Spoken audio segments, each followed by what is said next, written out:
Hello friends, સ્વાગત છે તમારું નીતાબેન્સ કુકિંગમાં। આજે હું તમારી સાથે શેર કરવાની છું લસણની ચટણી। લસણની ચટણી આપણે બે રીતે બનાવશું, એક સૂકી ચટણી અને બીજી ગ્રેવીવાળી ખાટી મીઠી લસણની ચટણી।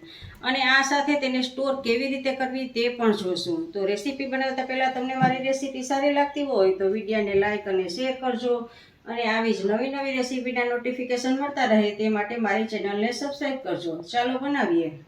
સૌથી પહેલાં તો આપણે લસણ લેવાનું છે। તો જો આ મોટા એવા 4 ગાંઠિયા મેં લસણ લીધું છે, અને હવે લસણની આ કળી અલગ પાડી અને એના ઉપરથી ફોતરા છે એ ફોતરા બધા જ કાઢી નાખવાના છે। આવી રીતે આમ તમે કરશો એટલે બધા જ ફોતરા નીકળી જશે।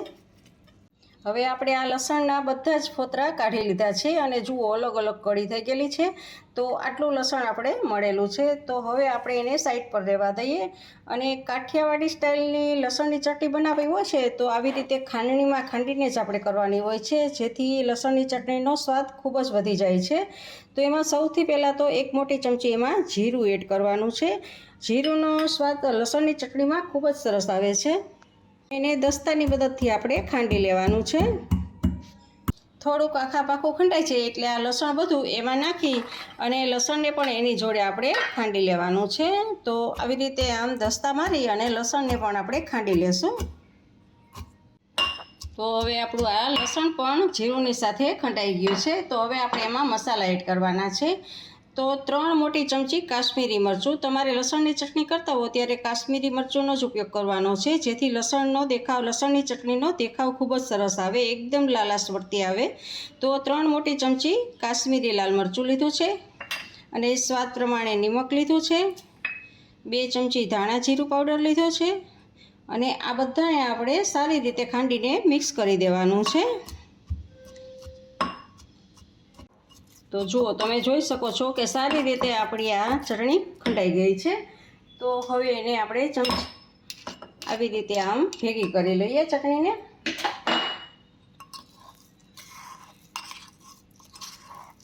તો જુઓ, આ કાઠિયાવાડી શાકમાં તમે તેલમાં કકડાવી અને નાખશો ને તો ખૂબ જ સરસ આ શાકનો સ્વાદ આવશે।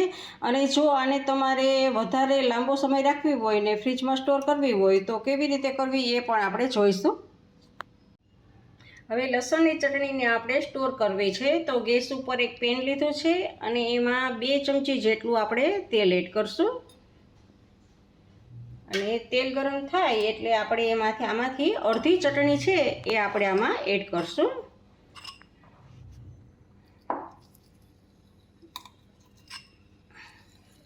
અને સારી રીતે તેલમાં આપણે એને મિક્સ કરશું ને સાતળશું। તેલ આવી જાય પછી ગેસની ફ્લેમ આપણે સ્લો કરી દેવાની છે।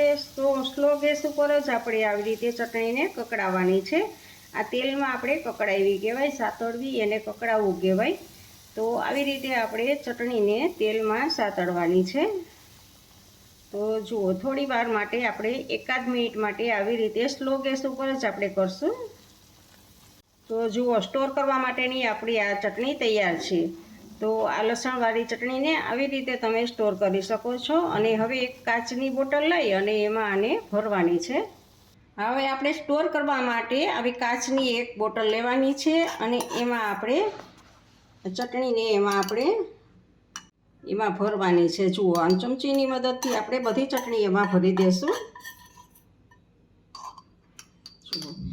અને હવે આને આપણે ઢાંકણ લગાવી અને ફ્રીજમાં રાખવાની છે। ફ્રીજમાં આપણે 20 થી 25 દિવસ માટે આરામથી રહી શકે છે। અને જ્યારે પણ તમારે ઊંધિયું બનાવવું હોય કે પછી ભરેલું શાક બનાવવાનું હોય કે લસણિયા બટેટા બનાવવાના હોય ત્યારે તરત જ આનો ઉપયોગ કરી શકો છો। તો આવી રીતે તમે આને સ્ટોર પણ કરી શકો છો। હવે ફરી પાછું આપણે એ જ વાસણમાં 2 ચમચી તેલ લઈશું। હવે આપણે ગ્રેવીવાળી ખાટી મીઠી ચટણી બનાવવાની છે લસણની। તો આપણું તેલ ગરમ થાય છે, તો એમાં આપણે હવે આ લસણની ચટણી જે બચેલી છે, અડધી આપણે રાખેલી હતી, એ લસણની ચટણી આપણે આમાં એડ કરશું। હવે આને આપણે ગ્રેવીવાળી બનાવશું। તો જુઓ ફ્રેન્ડ્સ, આપણે આને આવી રીતે આમ ગેસને સ્લો કરી અને મિક્સ કરશું તેલ સાથે।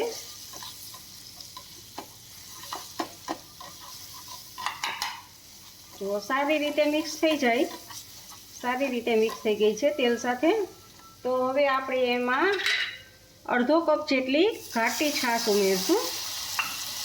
અને તમે છાશની જગ્યાએ દહીં પણ ઉમેરી શકો છો, પણ મેં અહીંયા છાશનો ઉપયોગ કરેલો છે. કોઈ પણ આપણે દહીં પણ રાખી શકીએ, આમાં ઉમેરી શકીએ. અને ચટણીને છાશમાં આપણે મિક્સ કરશું.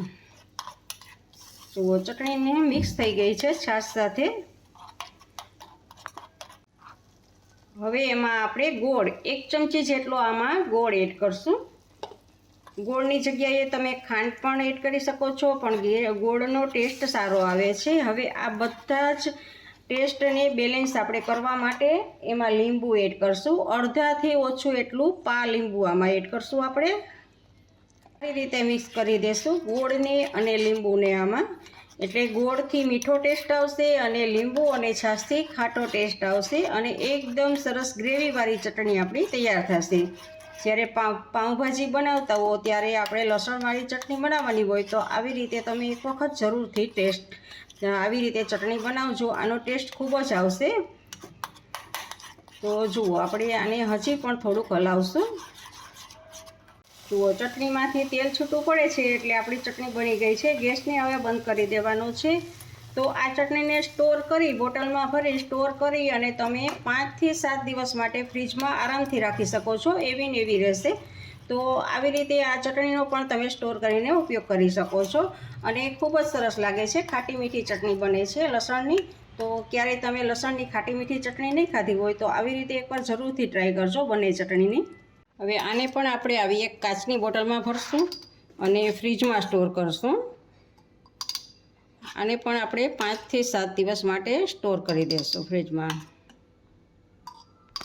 તો આપણી આ ગ્રેવીવાળી ચટણી પણ સ્ટોર માટે તૈયાર છે. તો આવી રીતે આપણે કાચની બોટલમાં ભરીને આને પણ 5 થી 7 મિનિટ માટે સ્ટોર કરી શકીએ છીએ. ફ્રેન્ડ્સ, તમને મારી આ ચટણીની રેસીપી કેવી લાગી તે કમેન્ટ કરજો અને જો ગમી હોય તો લાઈક કરીને તમારા ફેમિલી મેમ્બર્સ અને ગ્રુપમાં શેર કરજો અને મારી ચેનલને સબસ્ક્રાઈબ કરવાનું ના ભૂલશો. આવજો, બાય. ફરી મળીએ એક નવી રેસીપી સાથે.